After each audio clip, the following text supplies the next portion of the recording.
Warning: some contents may be disturbing. Viewer discretion is advised.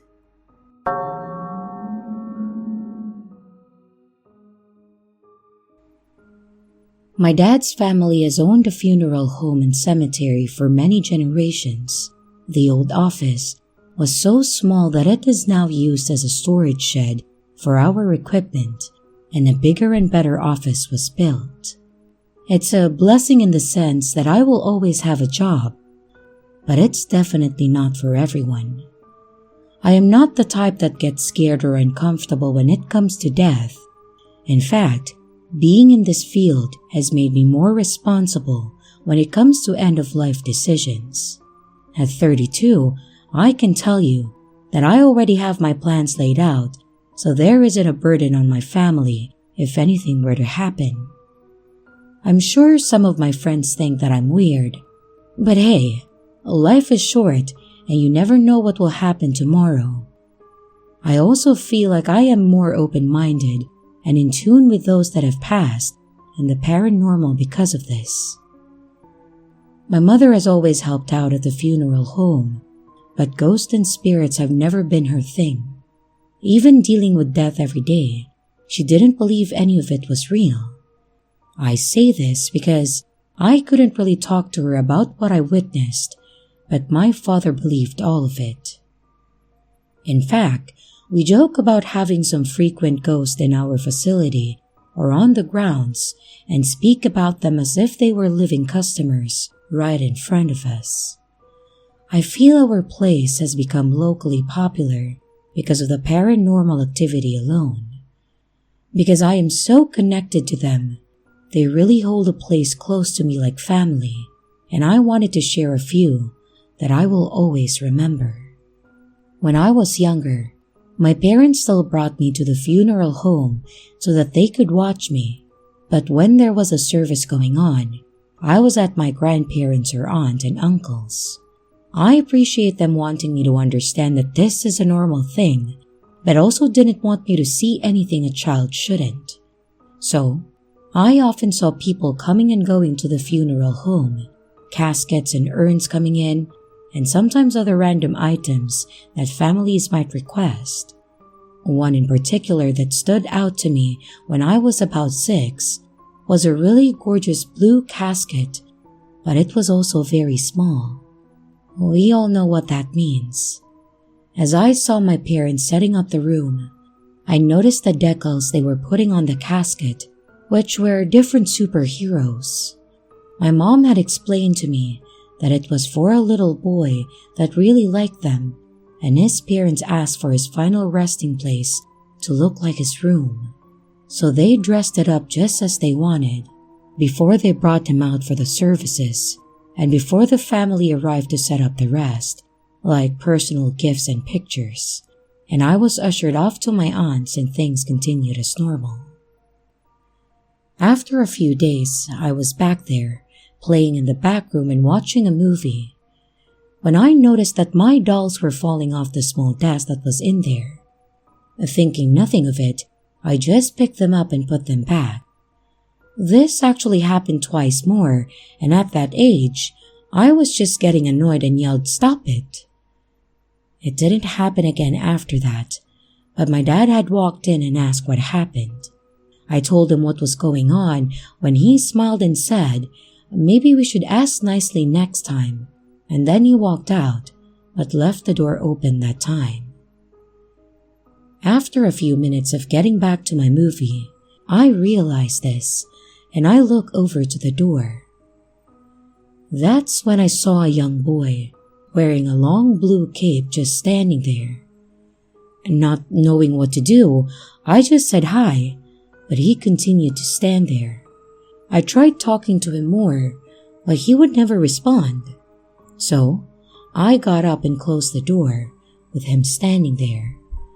And a while later, my mom came in and asked how I was doing, and that's when I brought up the little boy. She said there weren't any boys there and asked what he looked like, and after describing him to her, the look on her face changed to one of concern and she just left the room.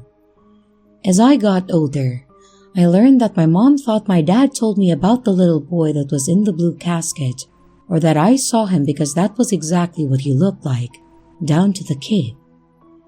Over time, my dad and I both got used to seeing the little boy. He became a little bit mischievous, and at times, just like my dolls, things would get moved, things would go missing, only to reappear right where they last were, or things would get knocked down. I finally found out his name so I could address him properly, and from there, it was as if I could communicate with him. I would ask him, "Charlie, where did my pen go?" And it would be in my seat or something. However, unlike some of the others, he's the only kid that I've seen, and my dad and I are the only ones to see or experience his presence. The other experience occurred as a young adult. The cemetery is open all day for anyone to come and go as they please.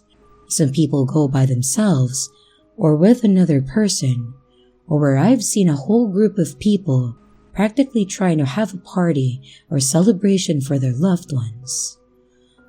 We usually let them be and give them their privacy until close, and when we're closing, we walk or drive around and let everyone know so that they can start heading out. After one particular service, there was a woman that stayed around long after the service was over. I knew it was the same woman because of her outfit. She was in a long black dress that was flowy towards the bottom because you could see the bottom of it move with the wind. It looked like it had either lace sleeves with attached gloves or full-length gloves. She also had one of those small cocktail hats that had a long black lace veil over her face. She had a long dark brown hair that was all pulled to the side over her shoulder. And she stood there holding her hands in front of her, staring at the plot. She was still there when we started making our rounds. It was closer to the front, so I decided to walk over to her, hoping that I could comfort her as well. And as I got closer to her, I heard one of the groundskeepers holler out for me. I turned around, giving them a look of, "Seriously?" because I felt it was rude to shout like that, but by the time that I turned back around, the woman was gone. I looked around for a moment trying to see if I could find her, but she was nowhere. So I turned around to walk back towards the groundskeeper, and I was about to tell him to not shout like that when he apologized and said he thought that it was okay since there was no one around. That's when I immediately mentioned the woman that was standing there, and his only response was, "What woman?" And at first I was confused, but it quickly clicked in my mind. I apologized to him and again just advised to avoid shouting on the grounds while we were open. We finished up for the evening and started to leave when I was driving by the side of the grounds and saw this woman standing there again. I had to know for sure what I was seeing, so I pulled over. I walked up to the fence line and stared at her for a few seconds. And after a while, I watched her turn around, walk off behind our big center oak tree, and then she was gone. And I drove around as far to the other side so I could see if she just went over to the other side, but she wasn't there. The next day, I went in and checked the books to see whose plot she was at. The plot belonged to a gentleman that was born in the 50s, and his wife and children survived him, so I was stumped as to who this woman would be. I started going back through the records to learn and found out his mother had passed away when he was still a child, and you guessed it, she was buried here as well. I went to find her plot and learned that it was on the opposite side of that oak tree. My guess is that she was here and was waiting to meet her son again. I still see her in passing, but I always let her have her space. It doesn't seem like she wants company, so I respect her space and try to tell others as well, the best that I can. We have had a few people say that they've seen her, and we've had a small talk for those that I know that are gifted like me. So, these were two experiences that have stuck with me since my time here, especially since they are two recurring events. It's not hard to open up and realize that we are not alone here, especially in my field. I feel it has drawn me closer to the paranormal, and I welcome the opportunity to possibly learn about someone's life and help celebrate it.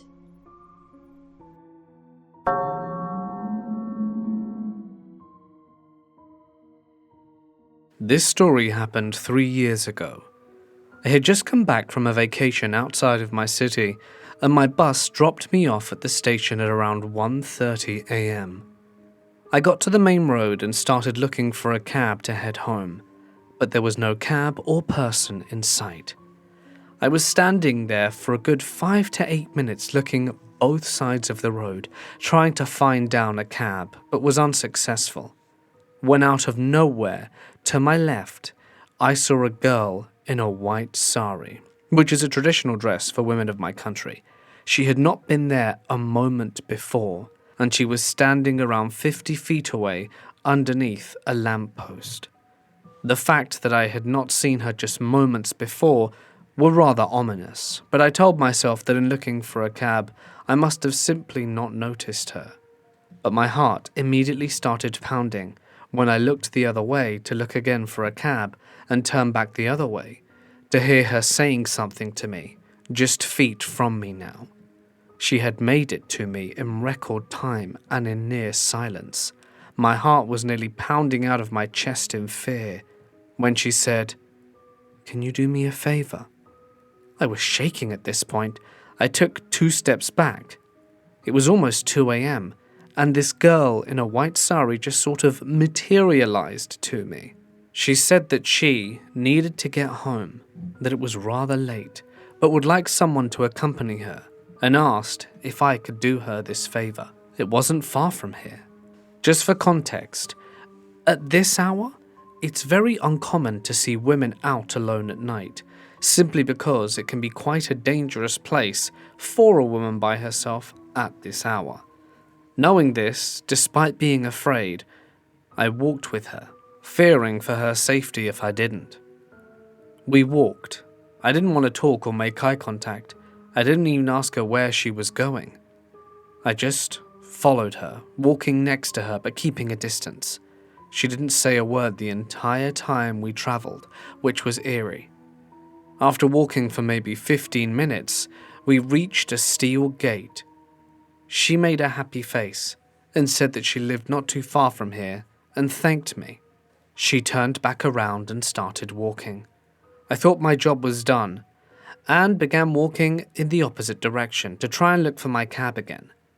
But curiosity panged me in the chest, and I wanted to know which direction she was traveling in specifically from here. As I turned my head around, mere seconds after her departure, I looked to see no one there. I looked at the steel gate and couldn't see her past the distance, which would be unlikely given the few seconds that had passed since me seeing her last. When I took a closer look at the gate, I noticed there was a chain and padlock around it, so there's no way she could have unlocked it, locked it again and gone through in that minimal amount of time. That's when I looked up and saw the sign over the gate, and it said it was a cemetery. Then I started running. I saw a mosque in the distance, and thinking that would be a safe haven, I ran towards it, opened the doors, and fell to the floor.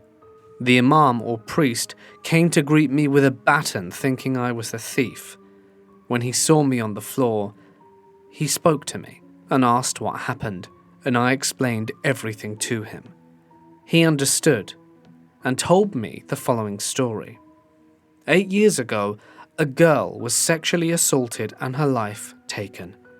People found her limp body underneath the lamppost. The same lamppost I had seen her at earlier. Her face was messed up. No one could identify her and no one came to claim the body. No complaint was filed to the police, and the people responsible still roam free. Since no one claimed the body, the locals buried her in the cemetery. Since then, a lot of people, especially young guys, have had interactions with her. Some hostile, some peaceful. I'm glad that mine was otherwise, and I don't think I'll be forgetting in a hurry my interaction with the late-night girl. I'm from a small town in Iowa with around 7,000 people.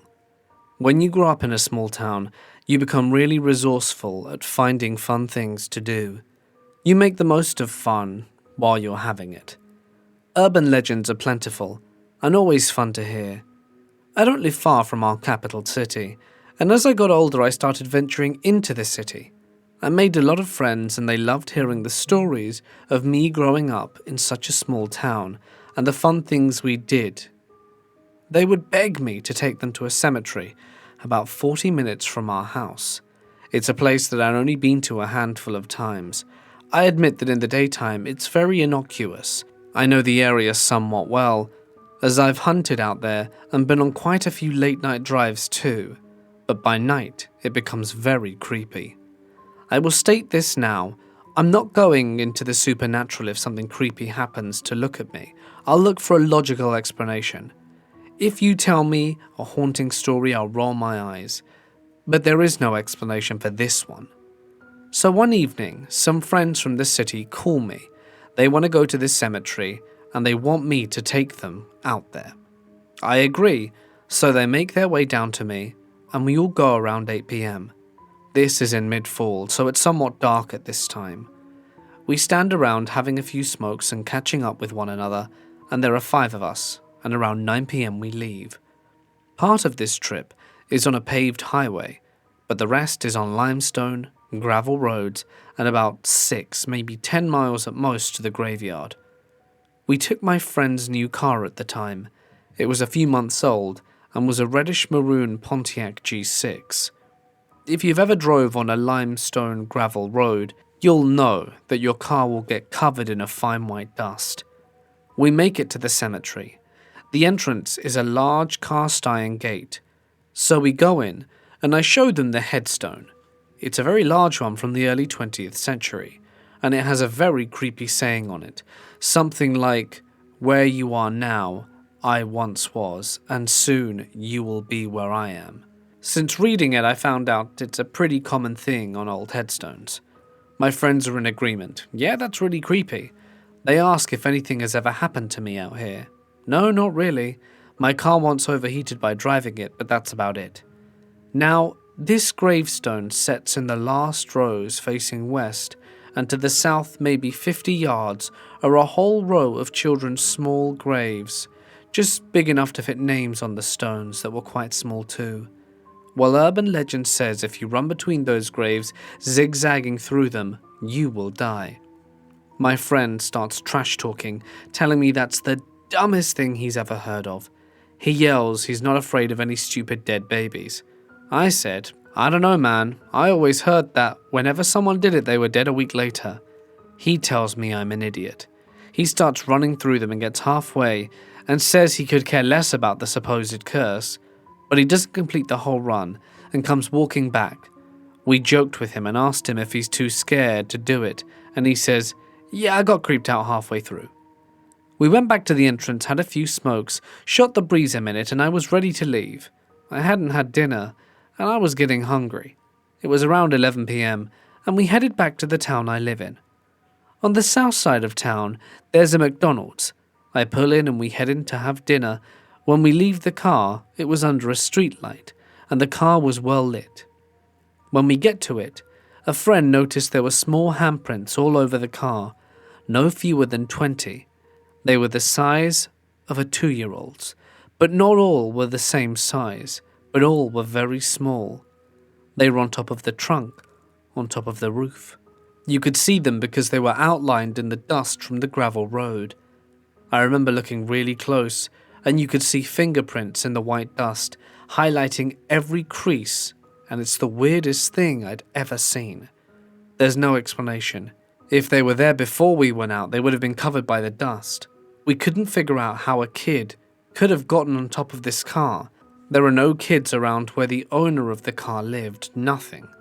We tried to come up with a reasonable explanation as to how they would have been there, but nothing made sense.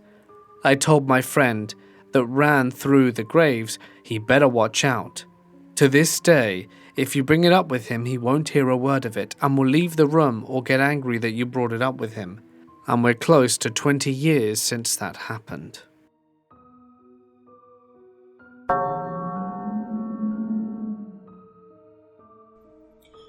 Back in the 90s, I used to work at a cemetery. I helped with the dirty work of digging the graves, lowering caskets, and helping with the upkeep of the fields. It was an easy enough job, and we hardly dealt with the customers, so we were pretty much left to ourselves as long as we got the job done and did it respectfully. I also typically only worked during the day, which I was fine, because some of the things that I witnessed were weird and creepy enough that I didn't need to know what happened at night. So, as mentioned, there were definitely some unforgettable events. We've had some edgy teens break in and run around the plots, we had a naked guy sleeping on a grave once, and someone even brought a gun, demanding we let him in after we had closed. So, it's not uncommon, but you still remember them. But there was one that messed me up for a very long time and actually led to me quitting. While we were working out on the grounds, we may occasionally see customers come and go, setting up services, making payments, and etc. We get all the work done on the plots the night before, so that way we didn't have a huge hole open during business hours. We had a truck that also came and always parked on one side of the cemetery that delivered flowers and other lawn supplies. And right as the truck was pulling in, there was a car that sped into the lot, cutting off the truck and stopped right where the truck usually parked. It made no sense. There was a whole parking lot and they chose to stop there. I started walking up to the fence to ask the person to move their car, but also expecting pushback just by the way they drove in. A woman frantically got out of the car in sweatpants and a hoodie and also a messy bun, and she was looking around. I kindly asked her if she could park in one of the actual spots, as that side was for the truck, not to mention a no parking zone technically. She immediately started yelling at me about how dare I ask something so inconsiderate and, "Do you know why I'm here? I just lost my father," and so on. I immediately shuddered because I knew this was going to be brought up to the people inside, and I couldn't really say anything to her because of the situation. So I just apologized, and I walked away as she continued yelling. Someone did come out a little later and asked me what happened, and I explained it all to them. Surprisingly, they understood and agreed that while it was common for people to come in still distraught, she was a little overboard. They said every time they would ask a question about what they wanted in the services, like the burial or cremation, visitation, type of flowers, and etc., she would burst into tears. They would try to calm her down and she'd be fine answering, until they asked another question. They said the whole process was exhausting, which told me a lot because this person never complained about their job. I let it go and then moved on, thinking that I'd probably not see this person again. A few days later, we were digging the plots as normal, and then we cleaned up the edges. We made sure the grass looked nice along the edges and things like that, when, lucky me, that woman shows up, walking towards me. I hold my breath expecting her to go off on me, but I kept my cool and greet her. She approached me smiling and asked if there was a plot number whichever. I pulled up my sheet to confirm, and she told me that this was her father's. She then apologized for her reaction the other day and explained that it just had been hard for her since she took care of her dad and he was the only one that supported her too. I was polite because, just as expected, she was just going through the stages of loss, and everyone grieves differently. I told her that it was okay and gave her my condolences. She said that she just wished that it was her instead because more people cared about her dad than her. Not knowing a damn thing about this woman, I tried to say that it wasn't true, and being in this field of work, no pun intended, you may not think many people care about you, but the services always say otherwise, and that she had to continue on for her dad. I don't know if what I said helped her or not, but she cried a little bit. She hugged me and thanked me and started walking away. Right before though, she turned and asked me what time the cemetery closed, so I gave her the hours. I went home and told my wife about the woman, and she said that I did a good thing. She actually told me on the first encounter that she was probably going through a lot and not to judge someone based on that encounter. I suppose she was right, because that was definitely a different person that I met that day. So not only do we dig graves, but we also help lower the caskets and bury them. So the next day was going to be the services for her father. I got up like I do every morning. I get ready for work, kissed my wife goodbye, and I headed out for the day. I like getting there early to do the weed whacking, so that way it's out of the way and there's no chance of disturbing any visitors. The owner is usually already there getting things in order on days of services, so I walked into the office and talked with him for a few minutes before. I was one of the manager-like people at that time, so I had keys to the cemetery as well. The owner asked me if I had seen his keys, because they usually left the keys to the cemetery gate in his office, but they weren't there. I said I hadn't and double-checked that I just had mine. They said that they probably just left it somewhere, as he had done that in the past, and then excused me to get to work. I went to the shed to grab the weed whacker, and then I headed out. And as I was walking around and getting closer to the plot that we had just dug the other day, I noticed the grass looking disturbed, like something was placed in it because it was flattened. I got angry at first, thinking it was another kid screwing around, and this woman was going through enough. I didn't want something else to happen, so I started walking up to it to see what had happened. Well, I wish it was just some kids.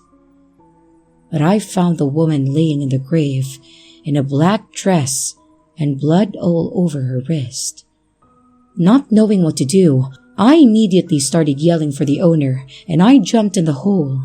The ground was damp from blood, and she was already pale, cold, and unresponsive. Thankfully, Henry heard me and came out and called 911 and then brought me a ladder to get us out. When the paramedics arrived, I heard them say that she had already lost a lot of blood, but that she would be okay, and then they were gone. I actually took the rest of the day off. I called my parents and my 2 sisters to let them know that I love them. That really hit me hard. This woman really didn't feel like she was worth it or that it was worth it to stay around, and felt this way was the only option that she had. No one should feel that alone. If it wasn't for her shallow groan, I would have thought that she was dead. But knowing she was close enough to that scared me enough. If I didn't come earlier, who knows how long it would have been before she was found. Thankfully, she did live though. We learned that she broke in through a back room window and then stole Henry's keys. I'm also thankful that he didn't press charges on her, but I heard the funeral for her father was a little off. I had to quit shortly after this. The first time I really talked to any of the customers, got to know them even that little bit, and then having to save their life was really too much for me. I found out what hospital she was at, and my wife and I thought that it was a good idea to send her flowers and a gift. I hope my words did something for her, something to keep her going, because it seemed like she just needed someone to support her again, or let her know that she wasn't alone. If you take anything from this, just let it be to be kind to people, because you never know what they're going through.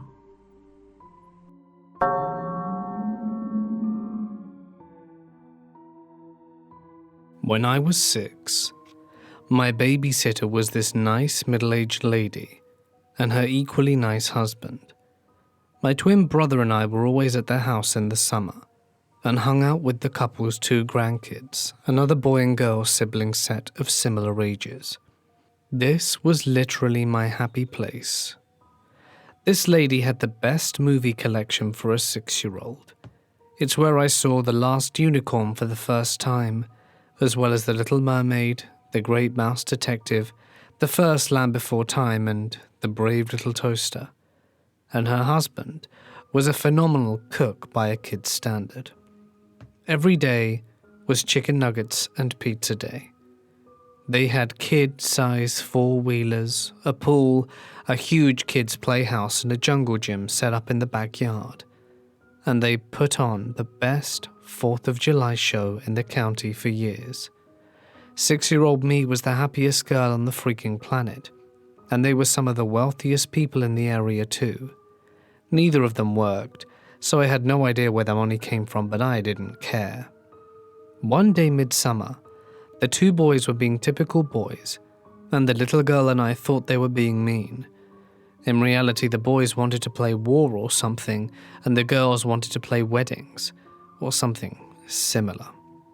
She and I were sad, and we refused to play with the boys.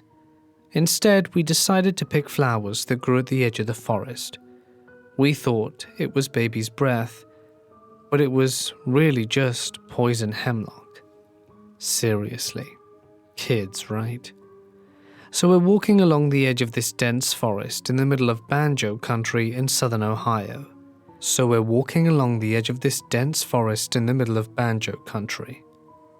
in 1990. So we weren't worried about stranger danger because we were just so far out into the country. The adults did worry about animals from time to time because the next county over had bears and mountain lions, but us 6-year-olds were fearless. We ended up walking on the neighbor's property, picking these flowers when we found a break in the tree line. It was an old, well-worn path leading into the woods. For whatever reason, i.e. we were dumb, she and I decided to ditch our flowers and take the path into the woods and see what it led to. The path itself was unremarkable, well-worn but unmaintained, as there were tree roots growing up through the path in places. We came upon a little bridge at one point. We were both a little confused about it, because we had been told there were no creeks in our area, yet there was a bridge. It wasn't a particularly old bridge either, but the creek bed under it was dry as a bone. Weird. We kept going because, why not, I guess? I'm not sure how far we walked beyond the bridge, but we ended up in a clearing with stones all around it in a circle. The clearing was big enough that there was a gap in the trees that allowed the sunlight in, and in the middle of the circle was a massive stone-walled well. It was big enough that there were stairs built into the dam wall in a huge spiral. My little friend was mesmerized by the well. She found a rock and tossed it in. We never heard it hit the bottom. As we were searching for more rocks to throw in, I was rooted around in the brush by the bigger stones and actually looked at the big ones. They were not normal stones. Nope.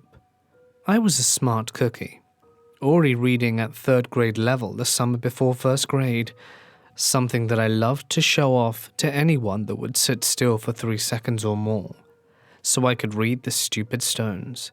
There were names and dates cut into the rough-hewn stones. We were in a graveyard, in the middle of the woods, far away from our adults. I remember getting chills realizing this. Moments later, my little friend got really quiet and poked me. She pointed to the edge of the clearing on the other side of the wall. Thankfully, not the side that we had entered the graveyard on. My little heart would have exploded, I think. She was pointing at a dark shape standing just inside the woods facing us. We both stood up very slowly and stared at this dark shape. At some point, the little girl took my hand and tried to get me to leave, but I couldn't move. The fear was paralyzing. I didn't move until the clouds covered the sun, and our bright, inviting clearing became slightly shadowy. Then, the shape moved. It was an adult-sized/shaped thing, wearing long dark robes with a hood over its face. We were stupid kids, but we weren't that stupid. We both turned tail and ran as fast as our little legs allowed. My friend was faster than me because I was a chunkier kid with a love of reading and movies and pizza, which leads to overweightness. Who would have thought it? So she made it to the bridge first. I wasn't far behind her though. I looked back after we got over the bridge, and that thing was standing at the edge of it, just standing there. I screamed, wet myself, and kept running. I tripped over a tree root in the path, ripping my pants and shredding my knee in the process. I scrambled up and kept running. We burst out the trees like our hair was on fire, screaming and crying, and made a beeline for the girl's grandparents' house. Her grandfather was in the backyard planting something and came running when he heard us. We were absolutely hysterical, and nothing could calm us down. We spent hours sobbing while the grandma and grandpa got us bathed and in clean clothes to try and soothe us. The more they said there was no one in the woods, the more hysterical we became. It took both of us months before we'd even go on the back deck again. Everyone was convinced we'd made up a story with our hyperactive imaginations, but the adults humoured us. The kids, not so much. The next summer, we were forced into the backyard for the annual 4th of July party. Tons of kids. They all knew our story, and one of the teenage boys, a badass, don't you know, called BS, and bullied us for hours until we told him where the path in the woods was. And then, he made us go with him. Cue another incident of me pissing my pants. Yay! To my utter relief, when we got there, she and I both remembered where the path was. There was nothing. No path. Just a very heavy growth of hemlock. He tried to wade through it and ended up with chiggers from neck to foot. And he got into a ton of trouble for dragging us kids down there once we got back. So she and I were relieved not to go back there. But from then on, all those kids thought we were stone cold liars. Fast forward 15 years later, 16 years after this all happened, my mum mentioned that the grandpa passed away a few months prior while I was off school. I was 22 at that point and had mostly forgotten the events in the woods. I expressed my condolences and asked what happened. I mean, this guy was a friend of my mum's for 20 plus years. My mum started being evasive, so I got curious and pressed her, and she said that he had hung himself in their garage. Jesus, wow, okay, that sucks. And then she told me the bad part. His granddaughter, my little friend, was the one that found his body. All around him were notebooks with crazy writings he had amassed over a very long time, some dating back to the early 70s apparently, detailing his dealings with demons and spirits and other crazy things. He had left notes for all of his loved ones. The note for his granddaughter was an apology for not protecting her from the demon at the well, and the note for his wife was an apology for leaving her, as it was the only way to protect her and the other people he loved. It seems that the explanation for their wealth was deals struck with the demons. After a few decades of these deals, they had started coming to collect on the debts the man owed, and what they wanted was for him to kill his family in payment. So, he killed himself instead. It was the craziest thing I'd ever heard, but it made total sense. Everyone wrote the guy off as having a serious mental health issue, threw the journals away, buried him, and moved on. No investigation, nothing. I can rationalize everything we saw and experienced to some kind of weird psychological reaction to picking hemlock. That wouldn't explain how both of us had the exact same delusion, though. I know what I saw was real. I might not remember all the details nearly 30 years after, but I do remember the fear, and I still have that scar on my knee that has never faded. I'm not afraid of the woods nor the dark, or anything like that, but I have a very healthy respect for the dead, and don't mess with demons and stuff. In the immortal words of Ducky, nope, nope, nope.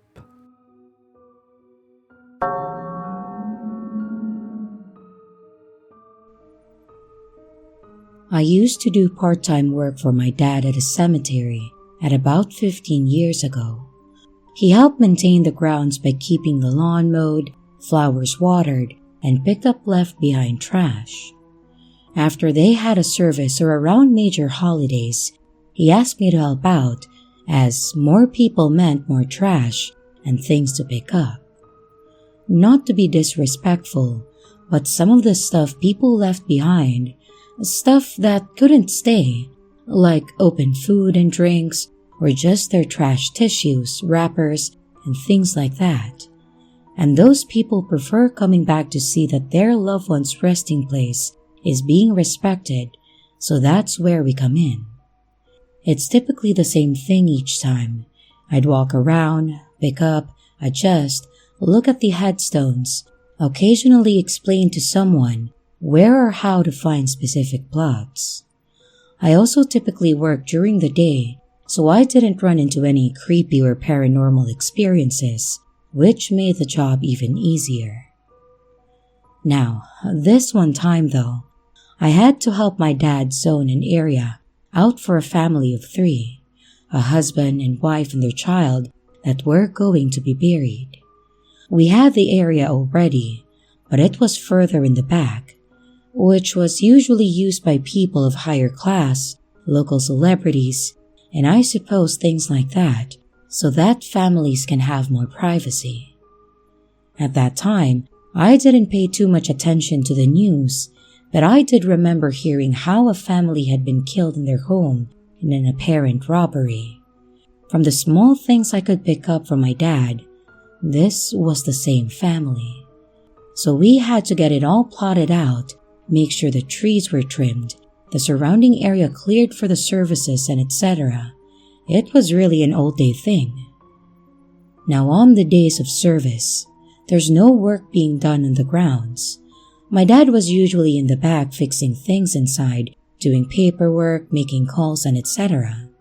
And I ended up going up there to get my check and to just talk with my dad, but I didn't realize that the services were that day until I saw a full lot of vehicles.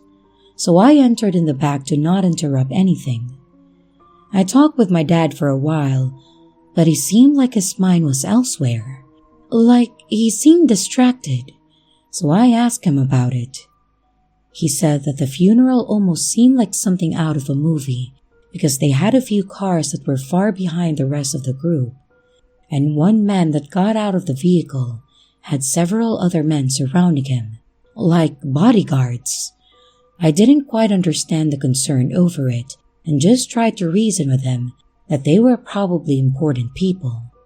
And if it's true what happened to the family, maybe it was police protection for the rest of them. He still seemed to be keeping an eye on them, but loosened up a bit. I ended up leaving a bit after, to enjoy having the weekend off and a fresh paycheck. Now around this time, my mother had recently had surgery on her knee, so she needed a lot of help getting around. My sister worked overnights and was still living at home at that time, so she helped my mom while my dad was at work, and he took care of her in the evenings. The day after the service, I was at my parents' for dinner, and while we were settling down after dinner, my dad was telling me how he had this weird feeling that something wasn't right. He said he couldn't explain it, but he just felt like something was wrong. We tried to go through the normal things, make sure the stove was off, the dog was inside, and nothing was missing. We even called my sister to make sure she was okay, which she was. Then my dad mentioned the cemetery, worried that he may have forgotten something there, like to close or lock the gates, the door to the crematorium, or something like that. And since he wasn't the owner, I could at least understand the concern because he would be responsible if anything happened. I offered to go check it out to make him feel better. They were both hesitant at first, but I finally convinced them that I would be fine. I didn't believe in any superstitions, and if all I had to do was to check some doors, then I would be fine. So I left with a promise to call them when I got there. I pulled up to the front and noticed an old beat-up car in the parking lot. The lot is usually empty, but we might occasionally get people parked there to sleep or just talking in their car or something. I got out and walked around the car, but as expected, there was no one in there and no one around. I figured the car just broke down as it looked like it hadn't moved in months as is. So I walked up to the building. I checked the door, which had been locked, and then I went inside. I called my dad from the phone in the funeral home, and I walked around to make sure that everything was turned off and locked. I seemed to have calmed his nerves some more, so after I hung up, I locked the front entrance and then I started to head out.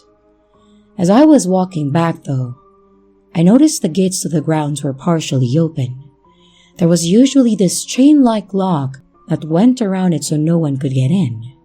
It was just dangling from the fence, so my thought was, my dad probably just forgot to lock it up, and that was probably the issue he was having. I went to secure it, and when I looked up into the fields, I had a weird feeling. Something was telling me to go check in there.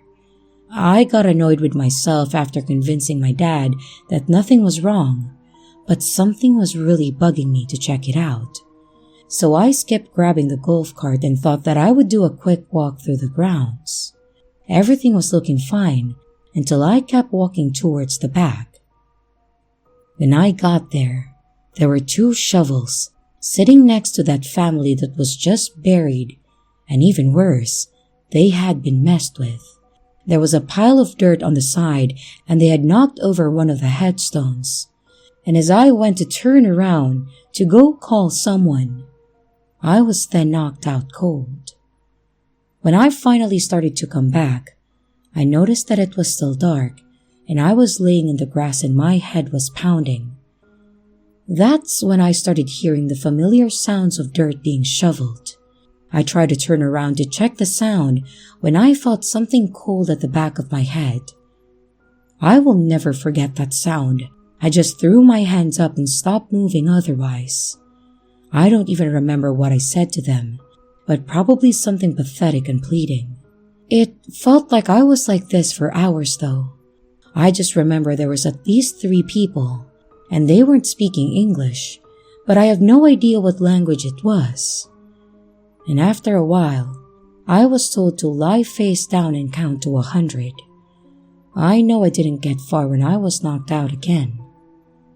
This time when I woke up though, it was day, and I was not in the graveyard but in a hospital bed. Of course, my parents were there and they were freaking out and trying to explain what happened. When I wasn't back at their place after 20 minutes or so, my dad started getting worried. He went out himself to check but also called the cops to meet him there. When they arrived, they saw my car in the lot, me not in it, and one of the tires slashed. Then they found me. Those people had completely dug up the husband's grave and destroyed the coffin to obviously get something that he was buried with. But what? What could be so important that you have to dig up a grave for it? I know they never caught anyone because I had to make a statement and they kept me informed, and as far as I know, no one in the family knows who could have done it either. Or at least they aren't talking. This did push my dad to convince the owner to get security cameras, and since then, the worst they get is a raccoon or a person sleeping in the parking lot again. But I also won't go there alone at night anymore either.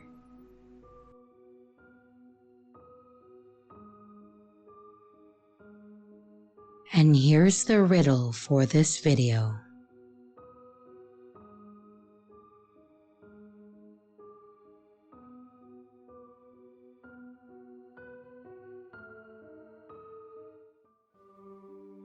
Hey everyone, this is your creepy sister.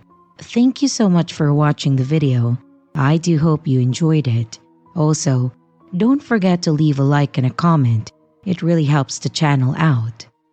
A big shout out to both my channel members and Patreon members.